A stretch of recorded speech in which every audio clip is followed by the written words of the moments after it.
Bienvenue dans l'émission Parlons Relations, le pod-talk où on apprend à mieux comprendre les relations qui nous entourent. Dans cette émission, j'aurai l'occasion de vous partager mes découvertes et les discussions avec divers intervenants. Bonjour, bienvenue dans le podcast Parlons Relations. Alors, nous parlons dans cette série de limites. Nous parlons de limites au niveau physique, au niveau émotionnel et au niveau spirituel également. Alors, pourquoi c'est important d'en parler? C'est important d'en parler parce que c'est la source de bien des maux, c'est la source de bien des conflits. Et cela vient du fait qu'on n'a pas assez pratiqué ça ou on l'a pas appris dans notre contexte, notre environnement. Et on ne sait pas, tout simplement. On est dans la totale ignorance des limites, de nos frontières, de ce qui nous entoure, de ce qu'il faut, ce pourquoi il faut dire oui, ce pourquoi il faut dire non. Alors souvent, d'où ça vient? Ça vient du fait on a été, comment dire, euh, on nous a appris que dire non ou refuser quelque chose, c'était pas possible dans notre cellule familiale, entre autres. Et là, ici, je vais donner certaines expressions qui, en tout cas moi, dans le contexte, on va dire, africain, qui, je suis sûre, est quelque chose qui ressemble aussi au contexte en Amérique du Sud, Caraïbes, peut-être asiatique. Mais si vous vous sentez interpellé par ça, vous pouvez le confirmer à travers les commentaires selon la plateforme où vous êtes. Et là, on nous apprend que ces expressions-là que je veux vous citer, ce ne sont pas des choses à dire à un parent. Parce que en tout cas dans notre culture, c'est vraiment, il faut respecter le parent, il faut respecter les aînés, il faut respecter la hiérarchie. Alors il y a certaines choses qu'il faut pas dire, donc on, on et là ça nous met dans une case, on nous met dans un moule si on veut, et ça ne nous aide pas après plus tard.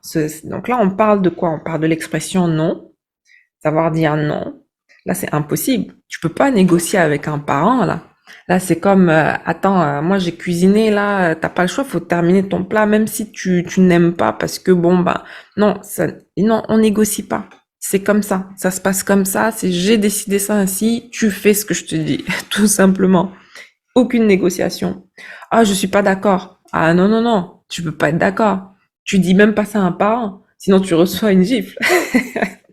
Et là, ah, là, l'autre expression qui pourrait être, comment dire, être, ne pas être dite, euh, je ne ferai pas, ou je ne choisis pas, j'arrête ça, ou je devrais pas le faire, oh, ça fait mal, oh, c'est pas bon, ah, c'est mauvais, oh, it's bad. Donc, c'est comme, toutes ces expressions-là, on les, non, ça n'existe pas dans le langage, dans les conversations. Et le risque, en fait, selon ce que les docteurs ici nous disent dans le livre, c'est que ça handicape l'enfant quelque part. Pourquoi?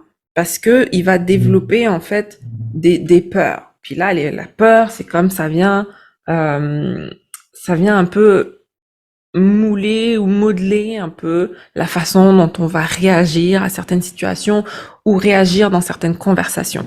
Alors, peur de quoi? Quelles sont les raisons? On pourrait avoir peur de l'abandon, peur d'être séparé, peur de la punition, peur d'avoir honte, peur de se sentir comme égoïste, mauvais. Donc, toutes ces autres peurs-là, mais par rapport à ce que l'autre personne nous apporte dans notre vie finalement, ou peur du jugement de cette personne-là pour avoir dit ces choses-là de façon claire, et c'est ça. Donc là, c'est comme ça vient créer tout ça, et au final, c'est à cause de ça, ben il y a des choses qui vont être que les gens vont garder pour eux. Un exemple, par exemple. Là, parce qu'après ça, c'est oui, on peut dire les choses, on peut se dire les choses, mais il faut savoir comment le dire. Il y a 1000 façons de dire certaines choses. Moi, c'est mon cher papa qui m'a appris. Il m'a dit, écoute, Il peut y avoir trois, peut-être même plus, façons de dire une même chose.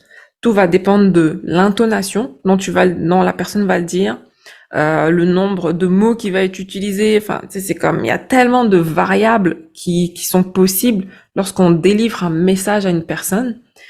Donc, comme on dit souvent, tous les chemins mènent à Rome, mais le résultat va être différent. Et donc là, c'est quel résultat tu veux? Est-ce que tu veux un résultat qui va apporter la discorde ou est-ce que tu veux un résultat qui va apporter la paix et l'union? Exemple. Quelqu'un vient vous parler vraiment avec vraiment colère, de façon très agressive, de façon très violente. Comment vous pouvez répondre à cette personne-là? Lorsque tu élèves la voix sur ma personne, ça me fait peur, car j'ai vécu dans mon enfance, dans ma famille, de l'abus verbal. Et je ne souhaite pas que tu répètes ça avec moi. Et là, lorsque vous parlez avec cette personne-là, de cette manière-là, vous avez parlé avec toute franchise de ce que vous ressentez, pourquoi vous le ressentez ainsi et comment vous souhaitez vivre les choses.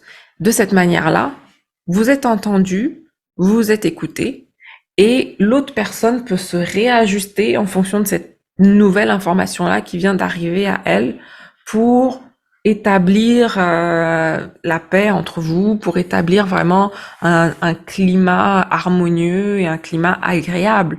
Parce que de dire il y a personne qui a envie d'être tout le temps dans la discorde, dans un climat de tempête, il y a de l'orage tout le temps. Non, personne veut de ça. Donc là, c'est comment on fait pour ramener ce climat de paix, comment on fait pour ramener ce climat où on veut avoir une certaine harmonie, un certain équilibre. Alors, on pense à la façon dont on va délivrer notre message. Autre contexte, autre limite, dans le contexte des limites physiques. Nous, moi qui suis chrétienne, on a des valeurs vraiment très fortes à ce niveau-là pour dire, ben, au niveau physique, il y a des choses qui sont réservées pendant le mariage, puis il y a des choses qui sont réservées euh, hors, qui ne sont pas à faire avant le mariage. Et dans ce contexte-là, on veut pouvoir respecter on va dire les limites que notre Dieu nous a données parce que on l'adore, on veut lui faire, on veut lui faire plaisir, on veut tout faire pour que les choses soient bien vues à ses yeux à lui et non pas aux yeux des autres, mais vraiment à ses yeux à lui. Et là, dans ce cadre-là, on a besoin de se mettre des limites physiques avant le mariage pour ne pas se retrouver dans un contexte complexe, un contexte compliqué où on peut avoir à vivre la déception à un moment donné. On le souhaite pas. Donc là, ça c'est vraiment comme, je pense, une autre idée d'émission là que je pourrais faire spécifiquement pour ça parce que il y a tellement de choses à dire. Mais l'idée vraiment, c'est de s'assurer dans chaque situation d'être en accord avec ses valeurs, d'être en accord avec avec les choses pour lesquelles vraiment on se sent bien, on se sent en harmonie, on se sent en paix. Et pour ça, bah, il faut pouvoir le communiquer d'une manière très spéciale. Alors, je voudrais vous parler de ma personne favorite. Ma personne favorite dans ce monde est une personne qui a transcendé les siècles, qui a transcendé les nations, qui a transcendé beaucoup de monde. Tellement qu'aujourd'hui, quand on se réfère à l'histoire, eh ben, on se réfère toujours à son nom en tout temps, là. C'est-à-dire que cette personne-là, c'est Jésus. Ah, vous l'aviez deviné, hein. Alors, quand on vous parle dans l'histoire, on va vous dire 5000 ans avant Jésus-Christ ou 200 ans avant Jésus-Christ. Là, comme il est une référence, même dans l'histoire, dans la façon de raconter les choses qui se sont passées avant ou pendant, ou il est une référence. Et là, lui, en tant que personne, il a pu établir des limites saines. Et là, c'est de ces limites-là dont je vais vous parler en rafale, dans le sens où il y a il y a des limites qu'on va s'accorder au niveau physique, mais on va dire plus individuel, donc c'est-à-dire bien manger, faire des exercices, avoir un bon sommeil, euh, etc. Puis là, ça, en tant qu'individu, c'est important d'avoir cette, on va dire cette discipline-là d'habitude saine pour pouvoir mieux gérer la journée, mieux gérer notre niveau d'énergie. Exemple, bon, moi je sais que si j'ai pas bien dormi, eh ben, je suis irritable. Je suis irritable, je suis désagréable. Et là, ça, c'est pas le fun pour les autres. C'est vraiment pas le fun. Donc là, ce qu'on veut, c'est vraiment, en tant qu'individu, pouvoir s'accorder du temps, s'accorder le temps de bien manger, s'accorder le temps de dormir comme il faut, le temps de se détendre également, d'avoir des temps pour soi. Et là, ça, Jésus, il le faisait, mais il le faisait vraiment bien, hein. Là, je vous dis, là, quand vous lisez, si un jour vous avez l'occasion de passer à travers l'évangile, vous allez voir que lui, là, il avait des temps d'arrêt. Mais littéralement pour lui, hein. Il était à l'apogée même de de sa mission, si on veut. Les foules couraient après lui, etc. Mais non, lui, il prenait le temps de se dégager de ces foules-là, de se retirer dans les montagnes et de passer du temps avec lui, puis avec son Dieu. Et ça, c'est vraiment quelque chose qu'il faut s'inculquer à soi-même, avoir cette discipline-là de prendre du temps pour avoir un équilibre par rapport à ça, parce que si on ne s'écoute pas, si on ne fait, ben on va vivre avec les conséquences. Euh, J'avais lu comme une espèce de quote là à un moment donné qui disait Choose your hard. Donc, choisis ta difficulté. C'est difficile de rester fit, mais c'est aussi difficile d'avoir du poids. Bah oui. Pourquoi? Parce que dans les deux cas, il y a, il y a quelque chose que tu fais pour arriver à ce résultat-là. La personne qui a choisi d'être fit, bah, qu'est-ce qu'elle fait? Elle a choisi de manger des aliments sains, bons pour sa santé, afin de pouvoir garder ce poids-là de façon constante. Elle a fait un choix. C'est un choix de dire, OK, non, moi, je mange pas de sucre aujourd'hui, je mange pas de gras, je mange pas ci, je grignote pas, etc. C'est un choix. C'est aussi difficile pour elle de se maintenir que c'est aussi difficile pour une autre personne qui a fait d'autres choix. Donc, l'autre personne, elle, bah oui, elle vit cette difficulté-là de, d'avoir du poids. Pourquoi? Parce que bon, bah, elle a fait ce choix-là de manger tout ce qu'elle avait envie de manger. Et c'est ça le truc, c'est que là, faut combattre les envies. Parce que celui qui est fit, il combat les envies là, il combat. C'est pas parce qu'il ne veut, il a pas, c'est pas parce qu'il dit ouais non ça c'est pas bon. Non, c'est très bon, mais il dit non à son corps. Il dit non, moi je veux pas, je mangerai pas ça aujourd'hui là. Je dis non. Puis là l'autre ne combat pas. Lui, c'est nos limites là, nos limites. Puis let's go, on y va. Et là je mange et je mange et je mange. Et là on est juste dans des limites par rapport à nous en tant qu'individus. C'est la même chose avec... euh, et puis là, je vais juste rajouter un dernier truc, c'est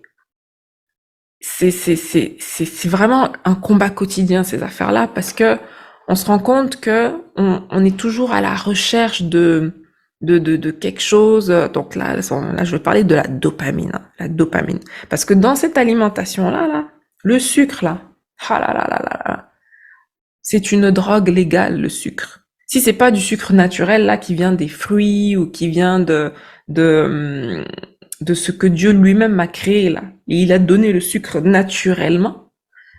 Et ça vient de, tu sais, de choses transformées, des industriels et tout. Ouh, waouh, waouh, waouh. Ça nous crée des problèmes. Ça nous crée des problèmes de santé, ça nous crée des problèmes au niveau des dents, etc. Mais là, au niveau de cet aliment-là, ce choix-là qu'on fait, bah oui, ça vient créer quelque chose là dans notre esprit, puis on est comme, ouais, oui, on va en manger encore, on en mange, on n'arrête pas, ça finit plus. Et cette même dopamine-là qu'on recherche parfois, ben on va la rechercher dans des Netflix, des TikTok, des YouTube Shorts. On va comme, let's go, on y va, et puis ça crée quelque chose dans notre cerveau, puis ça continue, et puis ça n'arrête plus. Mais là, il faut mettre une limite, il faut se mettre une limite à nous-mêmes. Et ça, c'est un combat quotidien. Donc, ce que j'essaye de dire ici, c'est juste pour les besoins de base. Là, je suis pas arrivée à d'autres choses, là. Là, on est au niveau des besoins physiques. Ma meilleure personne, Jésus, respectait ça. Il respectait ce corps-là qu'il avait, parce que ce corps-là qu'on a, c'est un temple. C'est vraiment quelque chose dont on doit prendre soin. Il faut pouvoir se mettre des limites par rapport à ce corps-là. Même moi, je vous dis, j'ai des choses à apprendre. C'est pas parce que vous me voyez là que tout va bien là. Mais oui, je dois faire des efforts constants pour maintenir ça et pour avoir vraiment un certain équilibre au niveau de mon corps. Donc, je vais m'arrêter là au niveau de besoins de base pour aujourd'hui. Mais on va dive in un peu plus au prochain épisode. Et surtout, n'hésitez pas à commenter, n'hésitez pas à partager. Et si jamais il y a des questions selon la plateforme où vous êtes, n'hésitez pas à poser vos questions. Et on va continuer au prochain épisode. À bientôt! Parlons Relations, l'émission qui nous permet de développer nos connaissances dans les relations avec nous et les autres.